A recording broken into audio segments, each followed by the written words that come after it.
For today's video, you're only going to see 2 projects because that's all I had energy for, and I used quite a few products.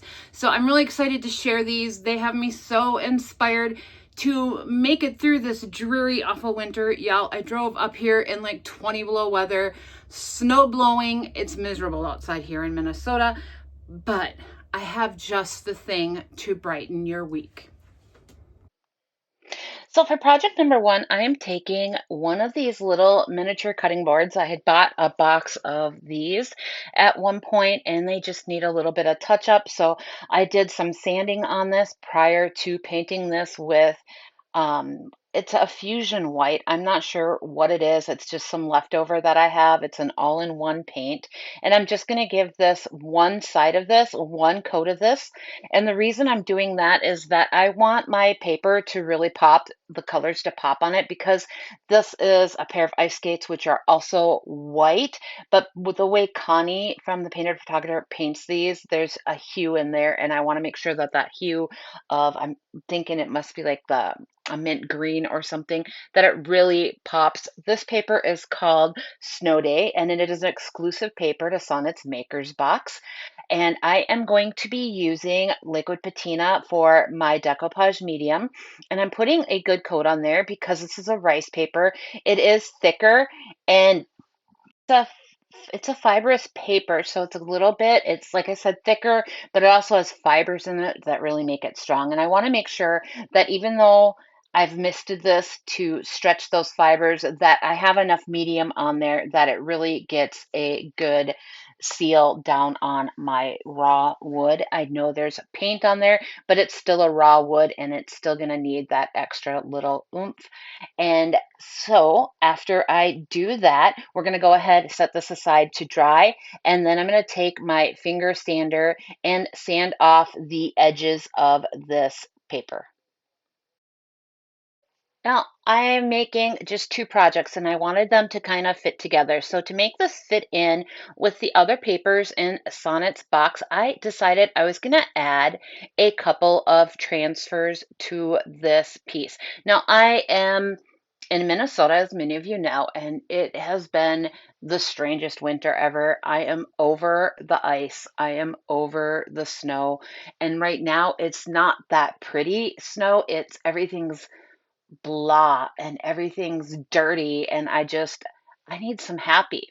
And nothing makes me happier than these beautiful pink roses, and I decided to add 1 rose to the skate itself and then 1 to the top of this board to kind of camouflage where the paper and the board meet up. And then I'm going to sand off any of the excess transfer. So to apply an Iron Orchid Designs transfer, it's really, really easy. You simply peel off the backer, place it down where you would like it to go. And then each of the transfers comes with one of these little transfer sticks, and I'm going to use that to apply it to my piece. And now I'm going to take another part of that transfer and apply it up towards the top to kind of mask where the 2 pieces meet up. And you guys, if you noticed, I cut up this transfer. I didn't use this as IOD has it in the book that it came out of, which is Katharina. I cut off the little bud piece and then I cut off this one, leaving some greenery. And you can see off to the right there, there's more of this one left. So I did not use this as it was in the book. You can do that with every single one of these, and I highly recommend doing that. It really makes your money spent on these go really far, and it's the best. So I'm going to go in now with the DIY mint chip, and I'm going to make sure to give it a good coat along those edges and then along the back. Because this is raw wood, it soaks up this pigmented paint so well. I don't need a second coat. So we're just going to go in with 1 coat. And while I do that, let me go ahead and introduce myself.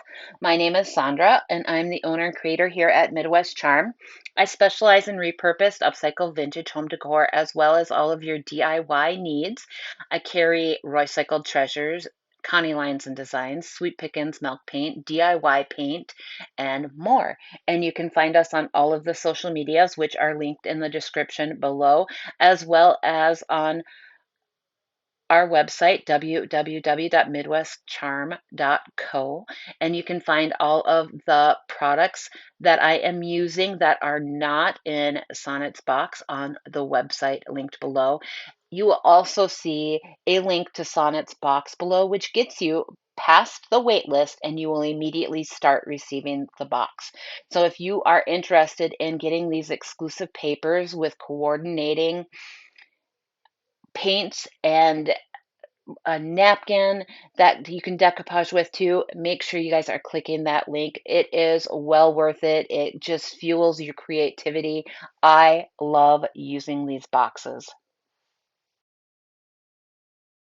Now, because this is a clay-based paint, it does need to be sealed up, and for that, I am just using some clear wax, and I'm going to go over the front and the back, and then I'm also going to go in with dark wax around the edges and kind of feather it in, and then we are going to go ahead and buff it back, and this piece is done. Y'all make sure to hang out to the very end of this video.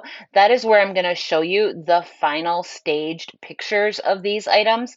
And I do add something to this that I don't show here that totally elevates it to the next level. It is stunning. I actually have this in my Hoosier cabinet right now because it just is so stinking perfect. It's in with my jadeite and I love it. You guys make sure to check those out and let's move on to project number 2. So I thrifted this piece ages ago, it feels like. I think I paid $2.99 for it. It is a cardboard canister. I'm sure it was a gift box of some sort at some point in its life. And I knew immediately I was going to upcycle it, and I knew immediately what I was going to do with this. I was just waiting for the right paper to come along, and boy, did it ever. I'm going to use 2 different papers on this. I'm going to be using English Rose Ticking, and I'm going to use Rose Garden. One is Royce's, the English Rose Ticking, and then the Rose Garden is from the Painted Photographer. And then we're also going to use Rose Water by Fusion. Right now, I am just using an all-in-one paint by Fusion. I don't remember the color. It's on my table at work. And I'm just going to put 2 coats of white paint on this. I really want these beautiful papers to just pop. And in order to do that, using a shade of white underneath it really does the trick. So this is one covering up this pattern that I personally do not care for. And it's really going to allow my colors to pop on the papers I chose. So again, 2 coats on this piece, and we are going to set this aside to thoroughly dry before we move on to the next step. So I'm going to start out with Rose Garden by Connie's Lines and Designs, and I'm going to use just a paintbrush and some plain water and drag that along these edges to give it a really organic, natural tear. This helps it to blend in with the paper and the seams are less noticeable. However, I'm not necessarily going for that because I'm going to accentuate these live edges here with dark wax when I'm all done, and you'll see the final results at the very end of this video. So make sure you stick around to check it out. And the whole reason I'm not doing the top and the bottom is because I already know I'm going to be sanding that off to make it a smooth edge. So what I'm doing here is just marking on this in my paint, kind of scratching into it where the edge of this goes to so that I know where I'm going to line this up when I apply this on with my decoupage medium. But first I am measuring out this recycled paper, and we are going to figure out exactly how much I need to get this on there. And again, we are going to use water and a paintbrush to rip the edges. And I'm going to actually start by applying this piece first. So I'm going to use these beautiful, beautiful roses that make me so happy. So we're going to apply this first, and we are going to just do a little starter strip on that first mark, and we're going to go around the back of where that mark is and just keep applying this. We are using a liquid patina, and I'm going to give the paper a mist to help stretch those fibers and help the paper to go on smoothly. And then we're just going to go section by section, adding the patina, smoothing the paper over until I get to the other mark on the other side. And then we are going to tear that too so that the edges are nice and organic, and you will see in the very end exactly how this all comes together. Any of the extra paper we will take care of at the very end before we seal this up.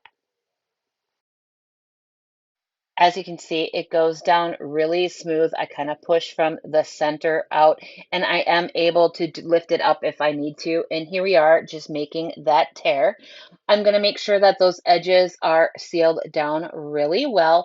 And then I'm going to trim some of that top of this paper off so that it doesn't have, when it starts to dry and tighten up, it's not going to pull that paper off that edge. I will go around the lip with a little bit more of the liquid patina and put that down inside like the original paper was on this canister. So here we are trimming off the top edge, and we're going to just get the rest of this, just kind of put a layer of the liquid patina in there and just fold it over and smooth it on down. So once this is all done, I'm going to go ahead and place a really good amount of liquid patina on the remaining white part. And we're going to apply the rice paper down now. And I'm going to start that out by using the live edge and lining it up on one side. And yes, I do mist this paper as well. Now, it's not as necessary with these rice papers because they are thicker and really tend to go down smooth as it is. And you don't necessarily have to. I just like doing it because it does give me a little bit more play in there. So we started on the one side, and I'm literally just smoothing this out into all that liquid patina. And then we're going to go over those edges, and we are going to make sure they are all securely down, and then put a good coat of liquid patina over the top of this.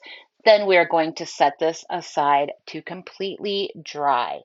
And then we're going to work on the top.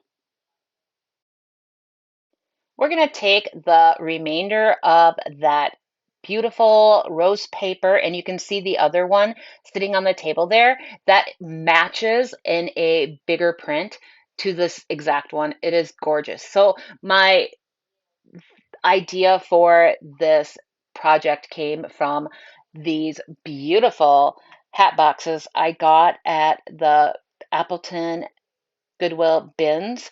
Um, like about a year and a half ago or so.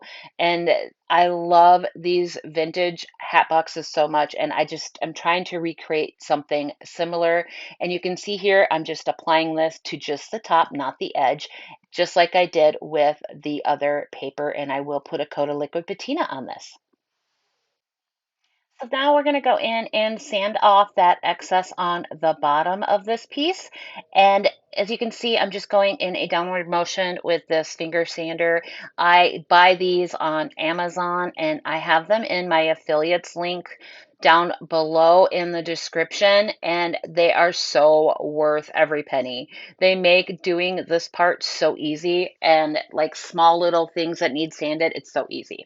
And it just helps this to pop right off. And you can see I'm just kind of going down and then peeling it back. And I'm also going to do this on the top of where that rice paper is as well. Now with this rice paper, I don't mind if there's like a seam in it and it kind of pops up on the bottom a little bit. I'm going to distress this a little bit anyways before we finish this up. So I don't mind that that's there. And the same with this top. I'm kind of going in a little bit, and it's not right up to the edge. So it's going to look more torn and worn, and I'm super excited about this. So for the edge of this, we are going in with that pink color by Fusion. It is called, oh my gosh, you guys, I moved where my phone was at and it's on there. Rose Water. And I'm going to put 2 coats of this paint on the edge of this. And then we are going to go ahead. I said I was going to distress this, and I am. I'm taking that finger sander. It's got a 220 grit sandpaper on there. It's really worn out too. And we are going to give it a sand all the way around. And then I'm going to seal this in with clear wax over the whole piece. And then we are going to take out our dark wax. So you're going to see me do a few things when I do this dark wax. I'm going to really work it in to the seams of where these 2 papers connect. I'm really going to work the bottom and any of the distressed parts, and then along the top as well. And I'm going to be doing the same thing with the lid. So once I have this applied, I am going to go in and wipe everything off, which is also going to help us remove that clear wax and just give it a really nice sheen.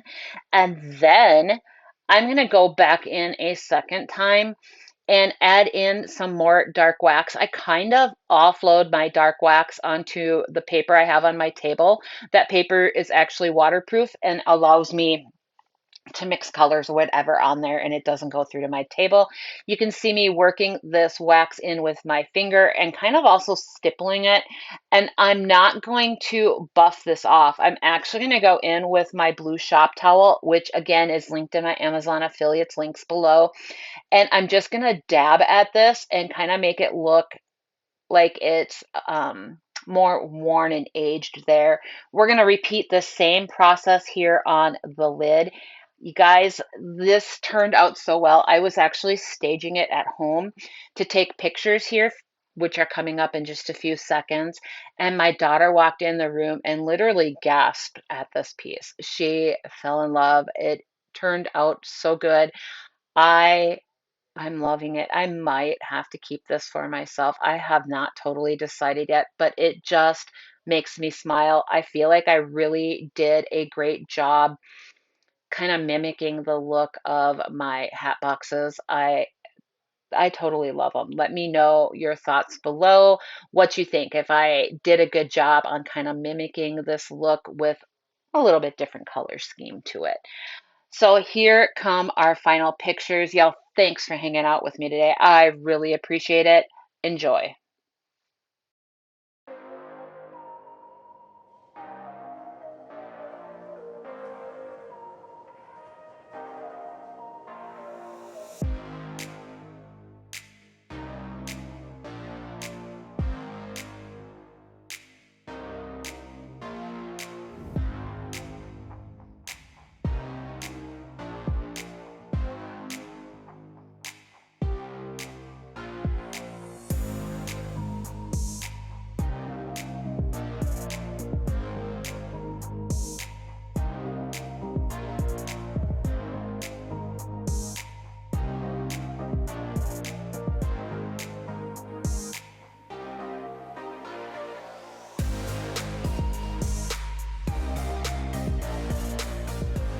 What do y'all think? Did that make you smile? I think it was the perfect combination with those beautiful little ice skates and the roses. I just think it was a wonderful combination. It really, you guys, I'm in a roses kick right now. I need all the pinks and I need all the reds and the bright, pretty colors of the flowers right now.